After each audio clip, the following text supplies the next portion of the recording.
Boa noite, pessoal, tudo bom com vocês? Para quem não se lembra ou que está chegando agora, meu nome é Jordana e eu atuo aqui com vocês no plantão de geografia. Nos últimos 4 encontros, a gente fez uma revisão daquilo que vocês tiveram em sala com o professor Bruno e hoje a gente tem esse quinto encontro que é fruto das sugestões de vocês. Alguns de vocês, para falar a verdade. Eu pedi lá no grupo do WhatsApp que vocês me enviassem até 3 temas que a gente já tenha trabalhado e que vocês ainda ficaram com alguma espécie de dúvida, alguma questão aí. E aí eu separei aqueles que foram mais frequentes e hoje a gente vai trabalhar isso.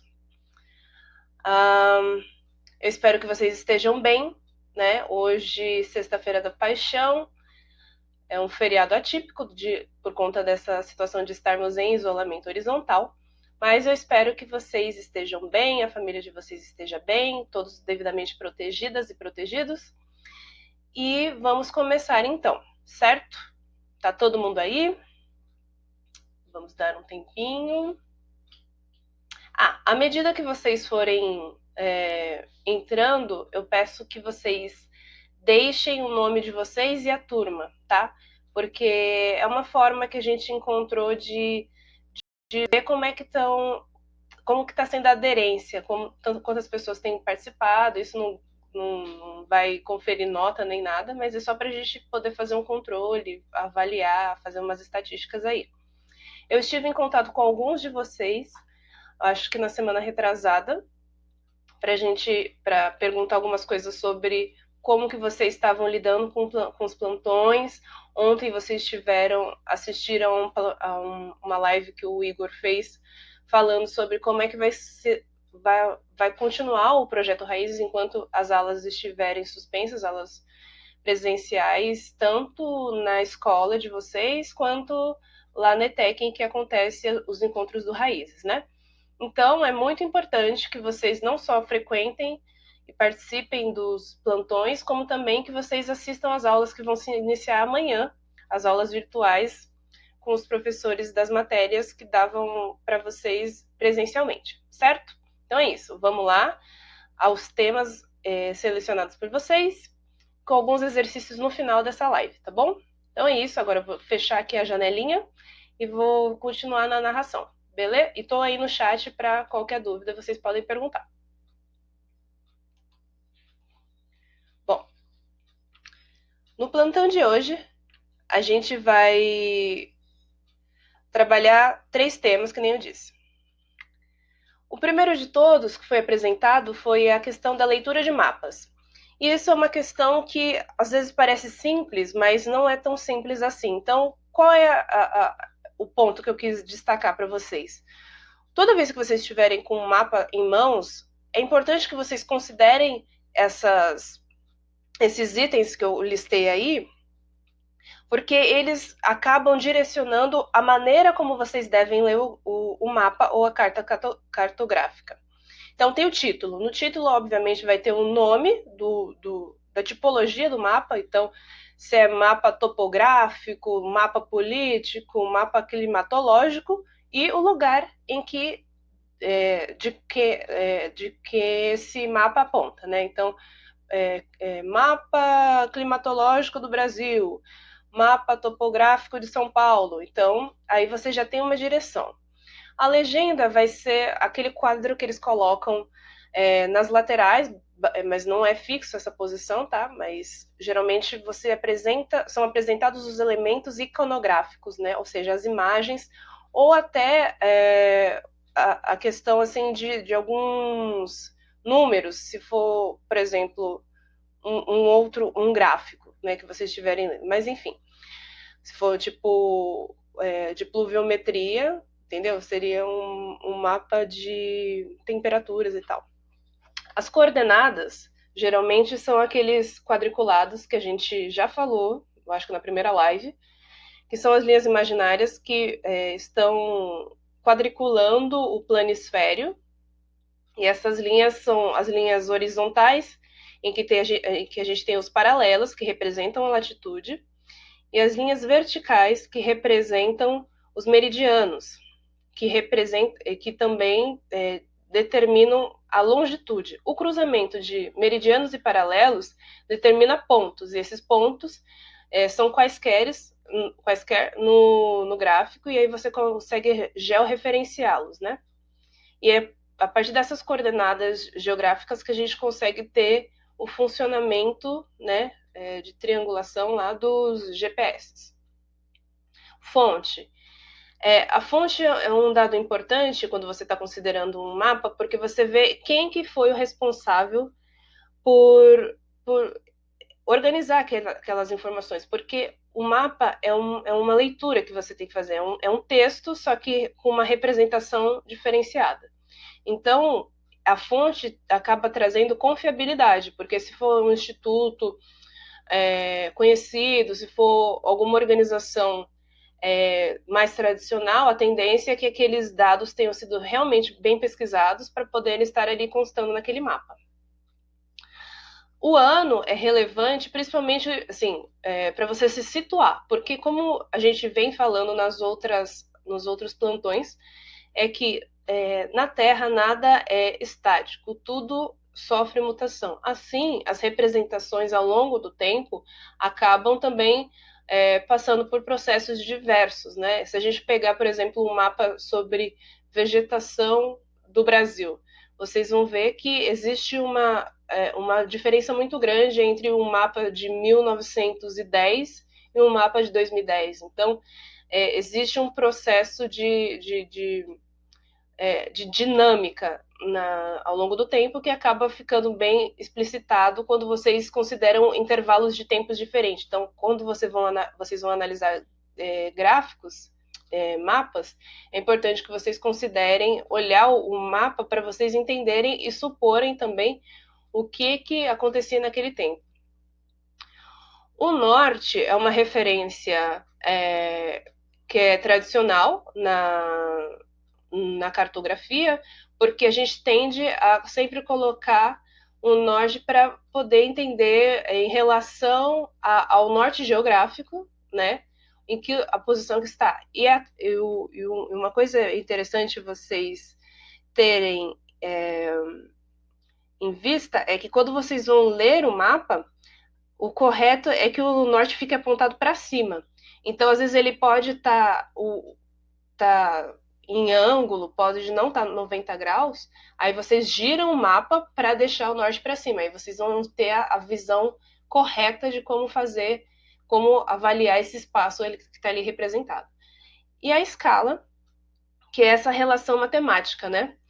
Que ela vai colocar, seja através de uma escala numérica, seja através de uma escala de figurativa, né? Que é aquela lá que você tem uma barrinha assim, que tem um tamanho pré-estabelecido, e essa escala ela vai determinar o nível de detalhamento do seu mapa.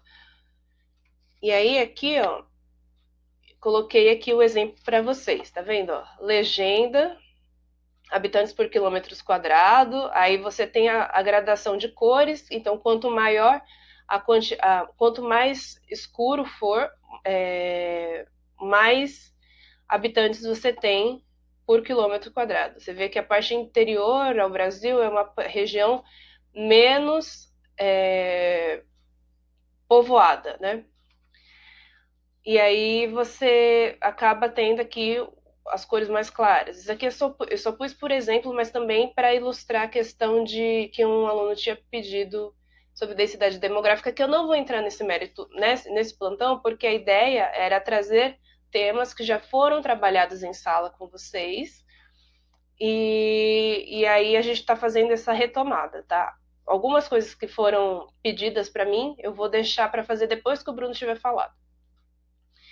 E aí você tem aqui assim o título, tá vendo? Densidade demográfica. Então você olha para o mapa e já sabe que aqui as representações, as diferenças de tonalidade vão ilustrar o nível de densidade demográfica, ou seja, o nível de ocupação daquela área pela população. A orientação, como eu falei, aqui é o norte. Então você sabe que o norte real do Brasil está apontado para cima. Aí você tem a escala, é que aqui tá muito apagadinho, mas o que eu quero colocar de escala é, você sempre tem, quando é escala numérica, você tem um, dois pontos e um número grandão. Esse número à direita dos dois pontos é o denominador de uma fração. Então, quanto maior for o meu denominador, menor vai ser a escala. Então, menor vão ser os detalhes. Então, e quanto menor for o meu denominador, significa que eu estou dividido por um número menor, e se eu estou dividindo por um número menor, a, a área representada ela vai ser maior, vai acabar ficando maior. Então, se a área é maior, tem maior detalhamento, certo? Muito que bem. Eu acho que era isso que eu tinha para falar sobre leitura de mapas. Agora, um outro ponto que foi pedido foram massas de ar. E eu lembro que quando eu falei na semana retrasada sobre climas brasileiros com vocês, eu só coloquei essa mesma figura, só que ela estava bem pequena. Então mal dava para vocês verem as massas e as legendas. E falei que supus que o Bruno já tinha falado e tal. Mas como foi pedido massas de ar, então vou detalhar mais hoje, tá? Com vocês. Como a gente já viu na outra. Aí aqui já vou reforçar o que foi dito anteriormente sobre mapas. Ó, vocês percebem dois mapas diferentes. Aqui a gente tem a fonte, Geografia Geral e do Brasil, Espaço Geográfico e Globalização, São Paulo, Spione, 1998, página 36. Então você já sabe da onde está vindo essa informação, certo? A escala, aqui ó, escala gráfica que eu falei. Então esse trecho aqui em escuro, em preto, ó, de 0 a 587 quilômetros. Então se vocês pegarem esse tamanho aqui, colocar uma régua aqui em cima e colocar sobre o mapa, vocês vão saber que esse trechinho aqui tem equivalente a 587 quilômetros. Então, vocês conseguem fazer as medições a partir dessa, sobre o mapa, a partir dessa reguinha aqui, certo? A orientação aqui é a rosa dos ventos, norte, sul, leste, oeste, e as massas propriamente ditas, né? Então, sobre o Brasil, a gente tem atuando na condição de verão a massa equatorial continental, a massa equatorial atlântica e a massa tropical atlântica e a massa tropical continental. Na condição de inverno, a gente tem a massa polar atlântica, a massa tropical atlântica, a massa equatorial atlântica e a massa equatorial continental. Então é isso. Vamos olhar uma por vez. O que são as massas de ar, né? Aqui eu coloquei para vocês que massas de ar são grandes volumes de ar com características homogêneas em relação à temperatura e vapor de água. Isso daqui vocês podem ler, mas basicamente são grandes volumes de ar que carregam as características dos lugares nos quais elas foram formadas. Isso eu já tinha colocado no outro plantão, mas é importante que vocês tenham isso em vista, porque o que determina e classifica e mostra as propriedades que essa massa vai ter é fruto muito daquilo do lugar em que ela foi formada. Só que aqui no segundo parágrafo vocês também podem perceber que quanto maior a distância que essa massa tiver do epicentro, ou seja, do lugar em que ela se formou até o lugar em que ela vai alcançar, se for um trajeto muito grande, como por exemplo você vê nessa massa polar atlântica que entra no Brasil basicamente no inverno, você vai ver que quando ela está aqui nessa região da Amazônia, ela já perdeu parte das características dela. Então, embora denominadas de homogêneas, elas podem apresentar alterações durante seu deslocamento, assim se tornando diferentes. Um exemplo disto é a massa polar atlântica, que em sua região de origem é seca e se torna úmida ao se deslocar para o sul da América Latina. Muito bem. Então, a primeira massa que eu vou apresentar com mais detalhe para vocês é a massa equatorial continental, que é essa em vermelho, tanto na condição de verão quanto na condição de inverno.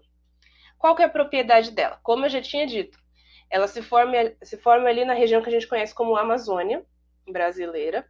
Essa região, ela tem uma grande densidade vegetal da floresta amazônica.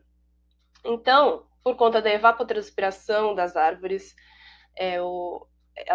e também porque ali você tem o clima equatorial, você consegue perceber que essa massa vai ter a característica de ser quente e úmida, ela vai ter, ela vai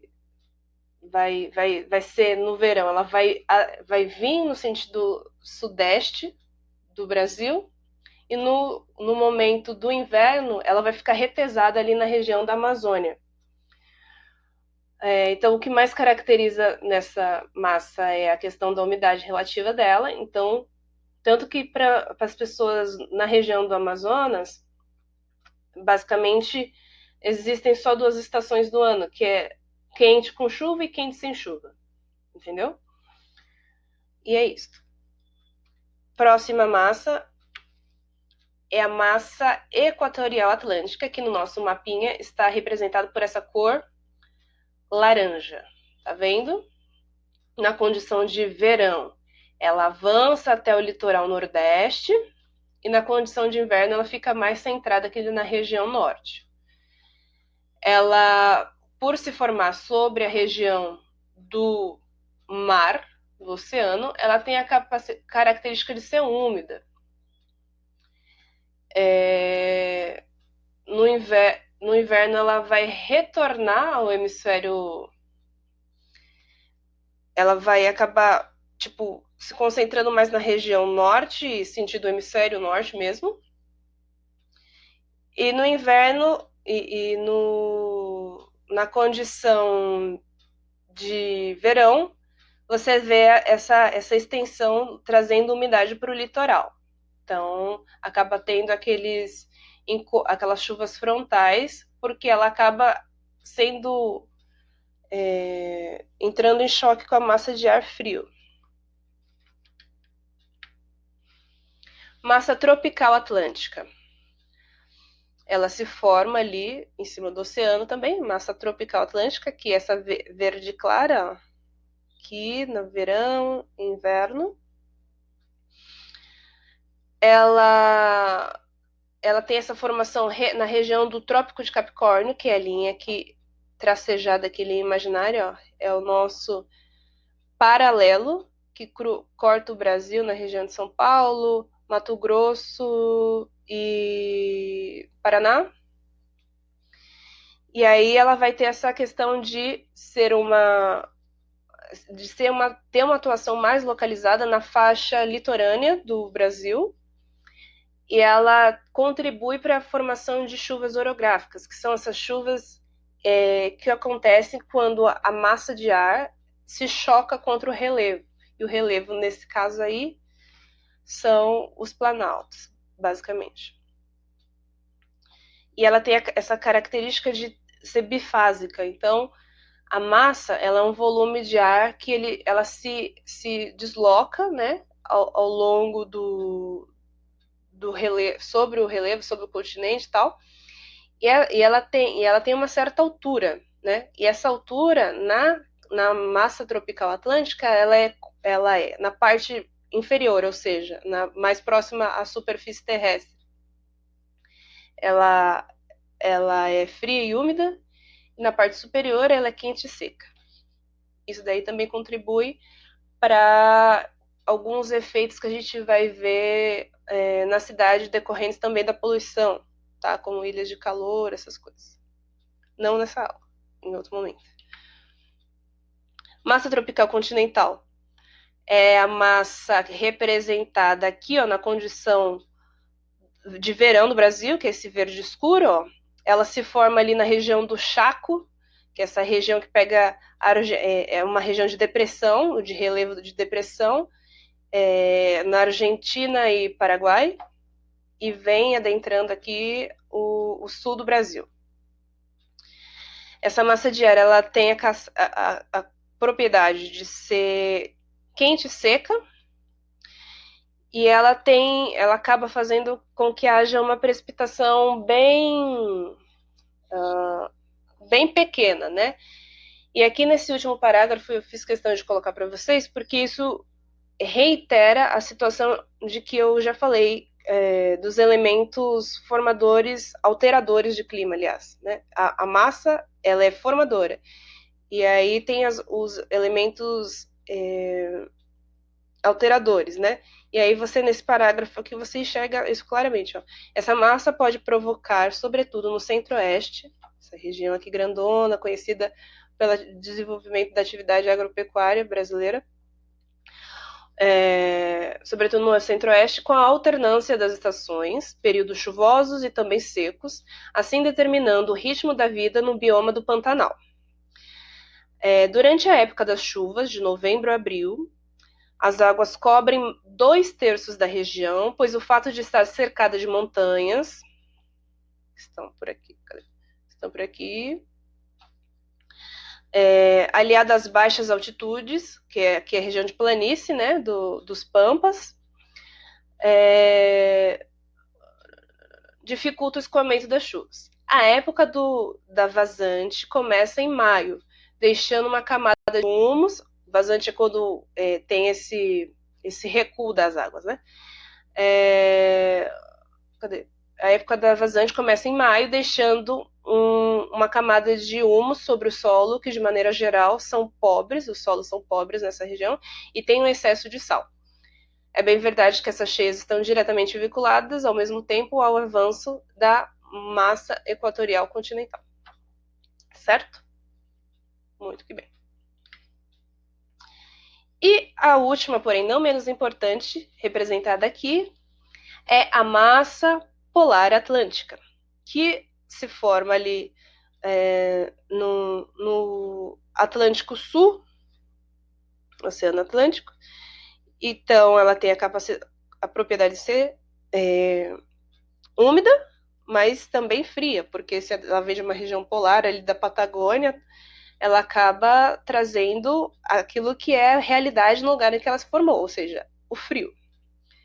Mais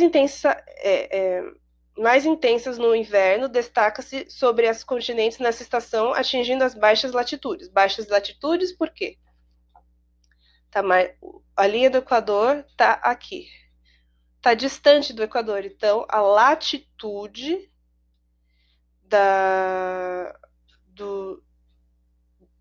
a latitude aqui é maior que aqui, certo? Então, mais intensas no inverno, destacando-se sobre os continentes nessa estação, atingindo as baixas latitudes. Baixas latitudes estão nessa região aqui. Então, olha como que ela se estende até as regiões de baixa latitude. Ao penetrar no Brasil sob a forma de frente fria, provoca chuvas e declínio da temperatura, que é o que a gente vê nos noticiários, na situação de inverno. Nas frentes frias, por quê? Massa polar atlântica, certo? A gente vai começar a verificar mais isso. Eu acho que semana passada teve uma frente fria, e também essa massa de ar que acaba cooperando para o fenômeno conhecido como friagem, tá? Que interfere bastante na questão da agricultura, certo? Bom, vamos lá. Outro tema que foi pedido para mim foi a questão do efeito de maritimidade e continentalidade. Isso aqui eu sei que quando eu passei, acho que foi no primeiro plantão, eu não detalhei muito. Eu só falei que elas que tem uma relação dual, ou seja, que é casada, continentalidade e maritimidade, mas eu não me ative a mostrar mais o que eu queria dizer, né? Mas o que acontece? Quando a gente está pensando em termos de mar e continente, existe a questão do calor específico da água e da areia, por exemplo. Calor específico, vocês vão ver em física, que é essa capacidade, né, que os corpos, elementos, objetos têm, ou seja, de variar 1 grau Celsius de 1 grama desse objeto, ou seja, quanto de energia, quanto de calor é necessário para eu variar 1 grau Celsius desse elemento. Mas isso é uma questão teórica mais elaborada, né? Mas o que eu quero colocar é, por exemplo, o fato é, a água e a areia, por exemplo, ou a terra, têm calores específicos diferentes. Então, eles vão ter desempenhos diferentes frente à exposição ao calor solar, certo? Da radiação solar. Então, qual que é uma coisa que é muito simples de entender isso? Quando a gente chega na praia, quando a gente visita a praia, é muito comum você pisar na areia e sentir seu pé queimando, né? E aí você vai chegando na região mais próxima ali à água, você pega, a água tá gelada. Por que disso? Calor específico. A diferença de calor específico.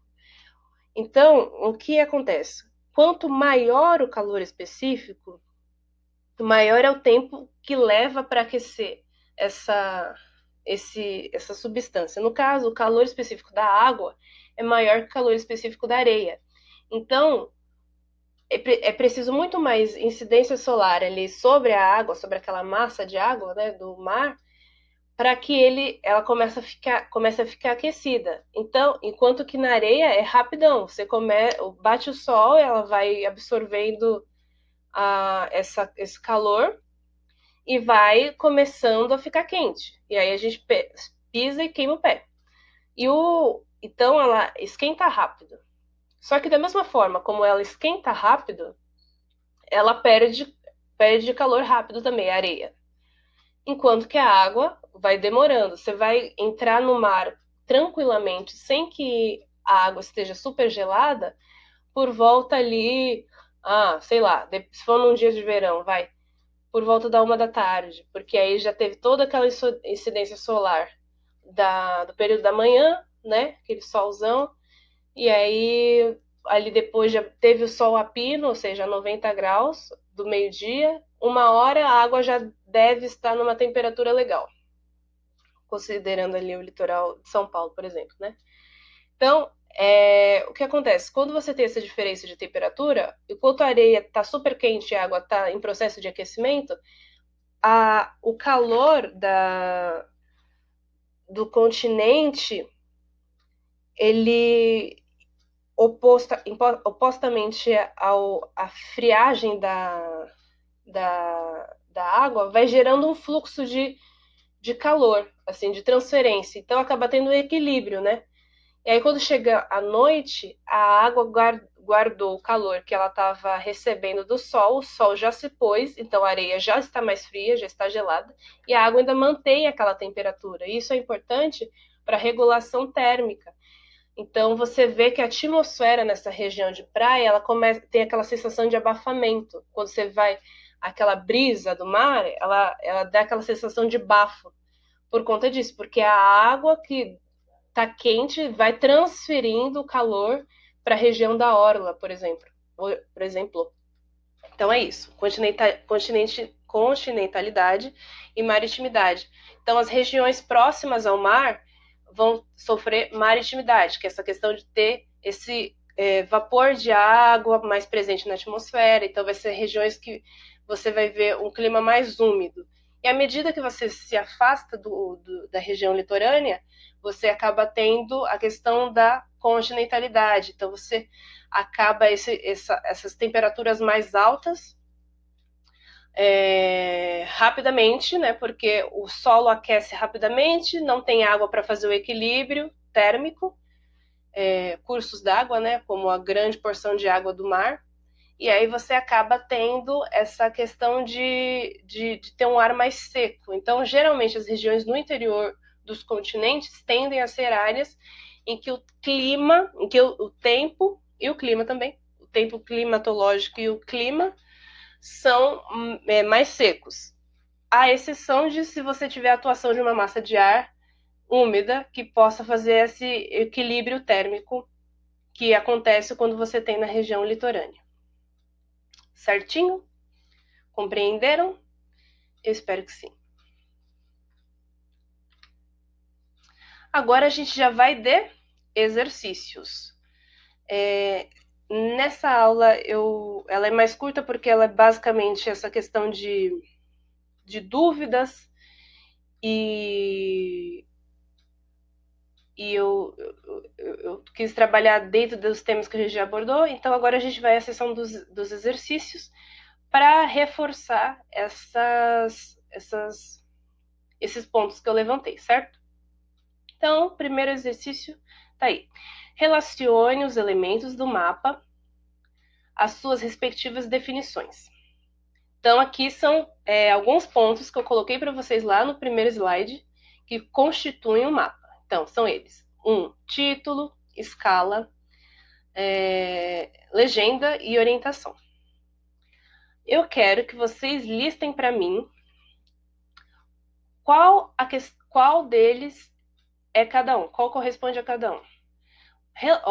Esse daqui é 1, 2, 3, 4 ou 4. Relação matemática entre o espaço real e a representação do espaço no mapa. Outro item. Indica a direção e a localização por meio da rosa dos ventos ou de um elemento que indica o norte. Outro ponto. Indica o tema que será tratado no mapa. Representa o significado dos símbolos que aparecem no mapa. Então vejam aí, o que é título? O título, ele é essa ou essa definição. Mesma coisa, legenda, legenda não, escala, isso, isso. Legenda, isso. E orientação, qual delas? Me escrevam aí qual das alternativas que tem a correspondência mais certa para esses termos aqui do mapa.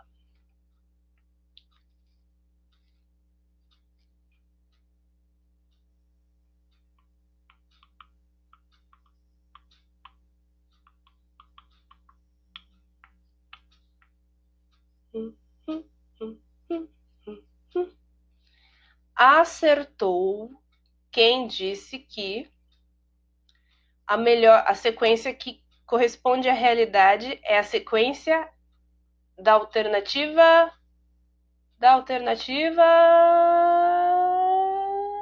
B. Sim. Por quê?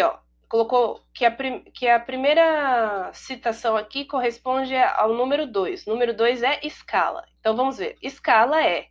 O que é escala? Indica a direção e localização por meio da rosa dos ventos ou de elemento que indica o norte.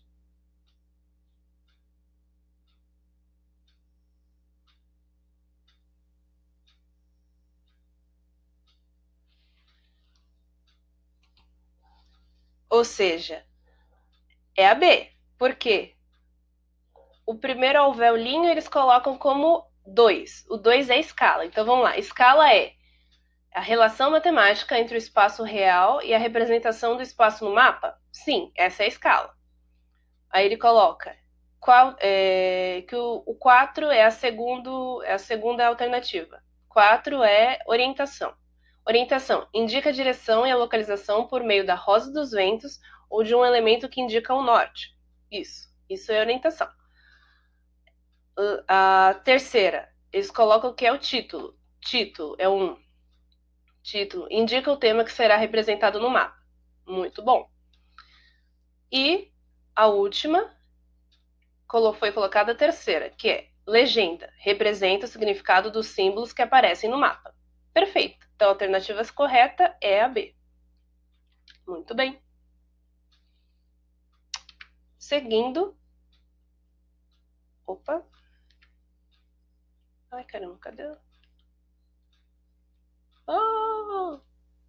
Oh my God.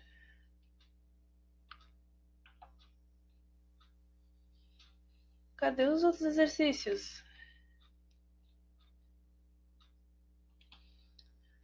Arrumei. Segundo exercício. da UFGO, Federal de Goiás, talvez, não sei. Para atingir o objetivo de ler e interpretar mapas, o leitor necessita de identificar e analisar os elementos de representação cartográfica. Entre esses, a escala cumpre um papel importante, visto que é a partir dela que se tem, letra A localização de um fenômeno na superfície terrestre. Letra B, a apresentação da superfície esférica no plano. Letra C, os diferentes fusos horários no globo. Letra D, a identificação dos diferentes hemisférios terrestres. Letra E, o nível de detalhes das informações apresentadas. Qual das alternativas vocês acham que é a correta, a mais correta? A, B, C, D ou E?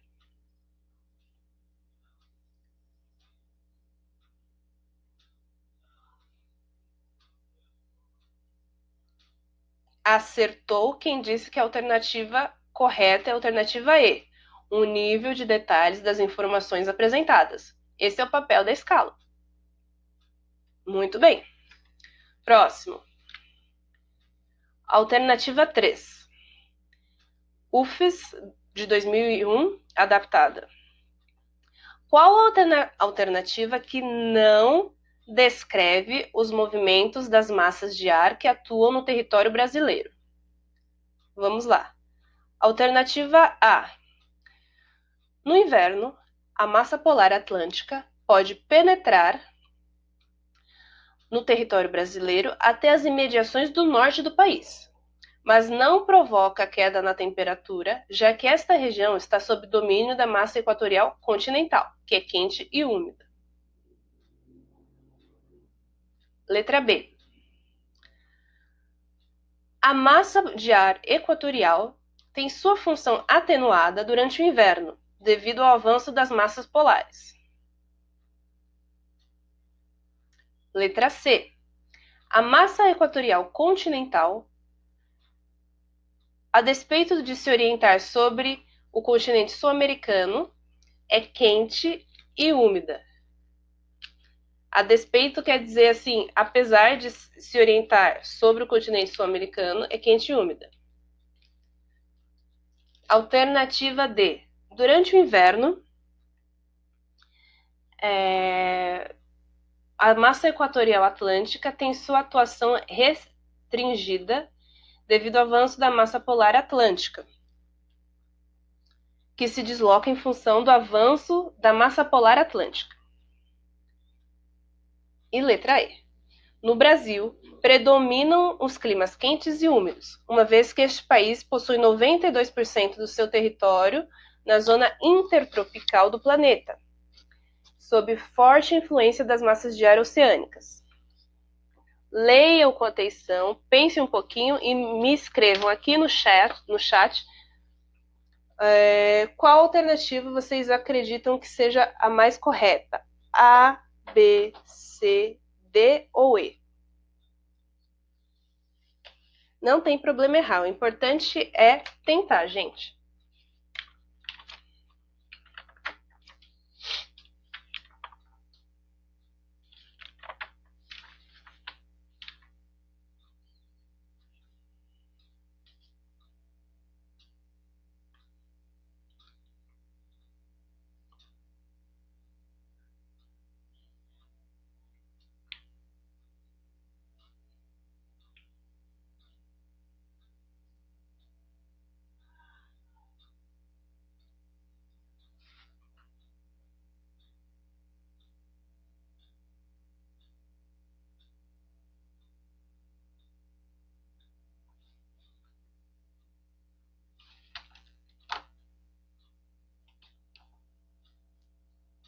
Muito que bem. A alternativa correta, e essa daqui eu sei que estava mais dificilzinha, é a alternativa A. Por quê?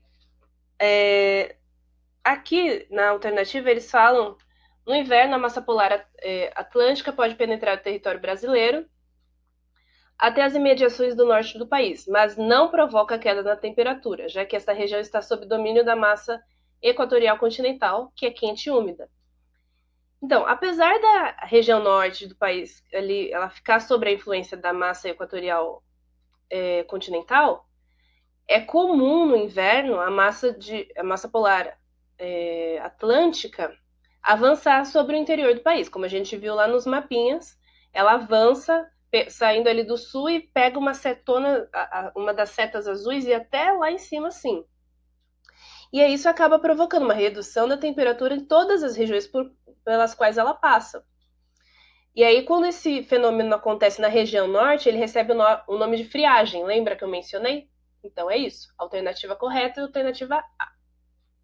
Alternativa correta para responder a resposta, né? Porque aqui eles não apresentam isso que eu falei, então por isso que tá errada. As outras questões A, B, C, D e E são afirmações verdadeiras. Quarto exercício da FUVEST de 2018. O Brasil possui um território extenso, com 92% pertencentes à zona intertropical. Intertropical é porque está entre trópicos, né? O trópico de Câncer, no hemisfério norte, e o trópico de Capricórnio, que passa aqui, ó, no mapinha, que por onde a gente está vendo. Então, a maior parte do território, ó, só essa partezinha aqui, que fica fora da região intertropical, que é daqui para cima, até o trópico, deve estar mais ou menos aqui assim. Beleza. As massas de ar que atuam em território brasileiro possuem influências oceânicas e continentais. Muito bem, a gente já viu isso. Sobre as características dessas massas de ar, é correto afirmar. Aqui eles colocaram, não deram os nomes, como a gente sabe, mas colocaram letras, né, para cada uma dessas massas. Tá vendo? Letra X, V, Y, Z e W. Então, alternativa A. W representa a massa equatorial atlântica de ar quente e úmido responsável pela grande umidade na Amazônia. Letra W, massa equatorial atlântica. Ela está se formando sobre uma região de mar? Não. Então, esse exercício eu vou fazer junto, tá? Para ficar mais dinâmico. Então, não, essa alternativa já está errada. Porque aqui, essa massa aqui é a massa equatorial continental. Letra B. Y indica a massa polar atlântica, que se desloca a partir do sul em direção ao norte, do sul em relação ao norte, certo? Do território brasileiro e tem como característica a presença de ar frio, podendo atingir a região centro-oeste no inverno. Verdade? Região centro-oeste está aqui, ó. Então, essa daqui é verdadeira, mas vamos ver as outras? Z, indica a massa tropical continental. Tropical continental, verdade, que tem como característica a presença de ar quente e úmido. Não, porque se é massa tropical continental, ela não vai ter a característica de ser úmida, porque aqui a formação na região do Chaco não tem a mesma característica que tem na região da Amazônia, de ter árvores densas. Aqui a região é de depressão, o relevo aqui é de depressão. Então, não tem essa vasta floresta para poder trazer umidade para essa massa continental. Então, a C está errada mesmo. Vamos ver o erro da D. X, que é essa aqui, indica a massa equatorial continental. Não, aqui é massa equatorial atlântica, tá? Sobre o mar, sobre o Oceano Atlântico. E V, representa a massa temperada atlântica, de ar frio e seco, a gente chama de massa tropical. Então, já tem essa questão aí que já fica diferente. E também, ó, de ar frio e seco, não é frio e seco. É uma massa que ela tem a propriedade de ser úmida. Certo? Então é isso. E agora a última questão, mas não menos importante, ONU Oeste adaptada. Sobre o clima mundial, os fatores e os processos que o condicionam, considere as afirmativas a seguir.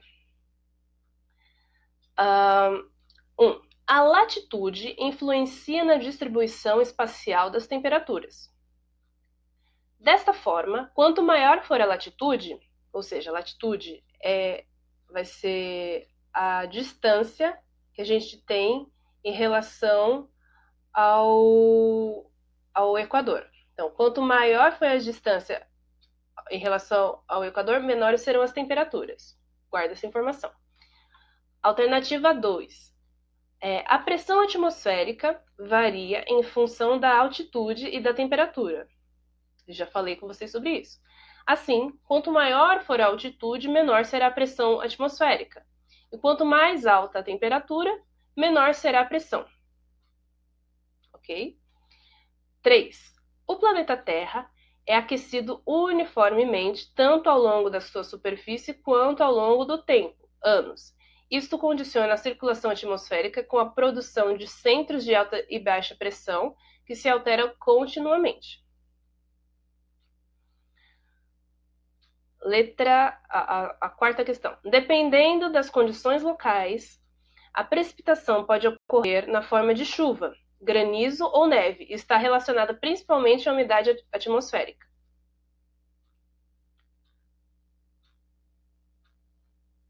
A alternativa 5. A diferença entre a temperatura máxima e mínima é maior no interior dos continentes, e a continentalidade exerce grande influência sobre a amplitude térmica.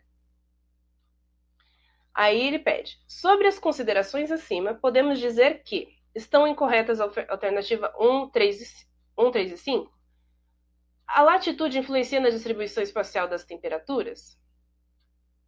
Sim, influencia. Dessa forma, quanto maior a latitude, menores serão as temperaturas? Sim, porque quanto mais longe do Equador, por exemplo, se a gente pegar as regiões mais ao norte, né? Os polos, mais ao norte ou mais ao sul?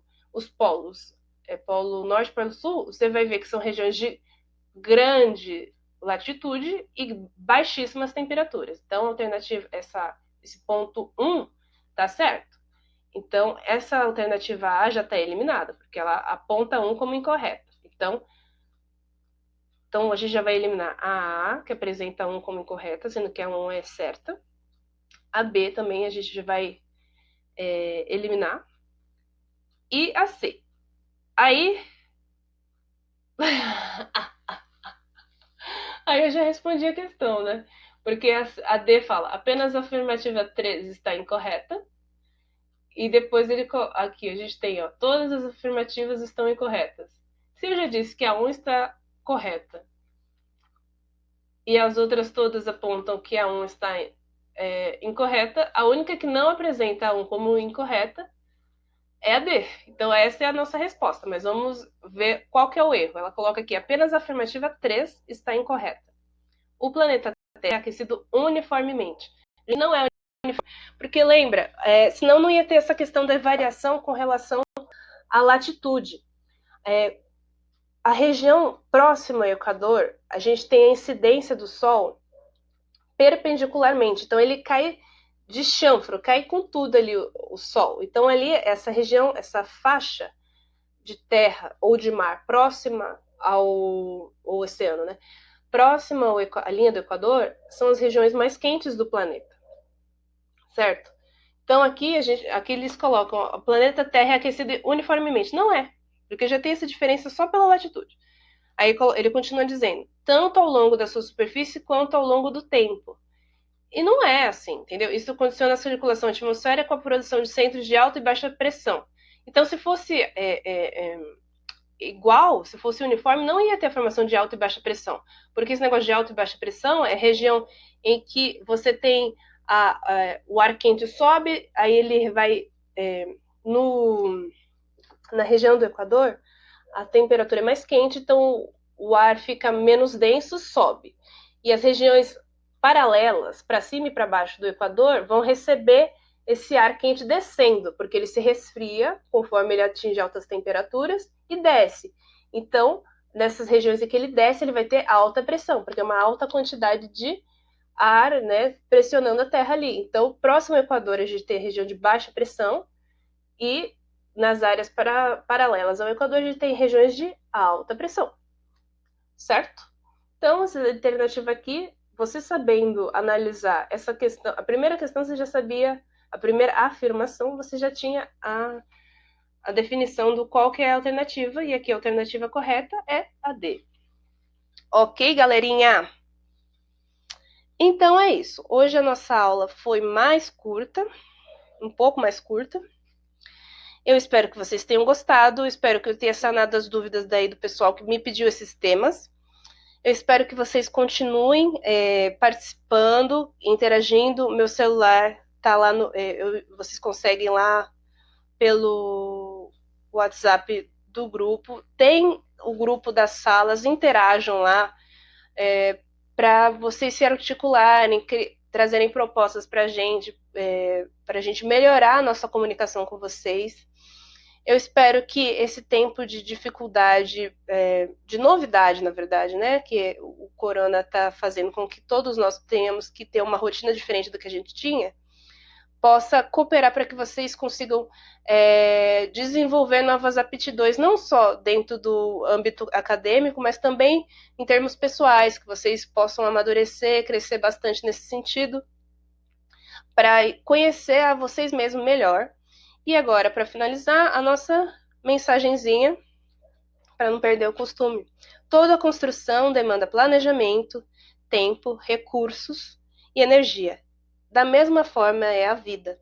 Então, se vocês querem viver alguma coisa, vocês têm em vista, pode ser em todos os aspectos: profissional, acadêmico, familiar, interpessoal, relação amorosa, tudo isso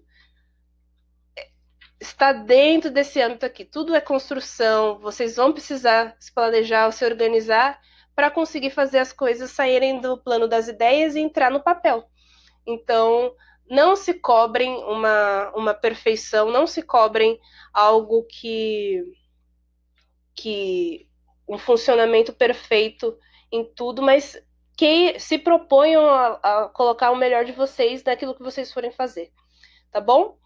Então é isso, pessoal. Muito, muito obrigada pela companhia. Espero que vocês fiquem bem e a gente se vê numa próxima, tá ok? Beijo grande. Fique com Deus e excelente Páscoa para vocês e a família de vocês. Beijo, beijo. Tchauzinho!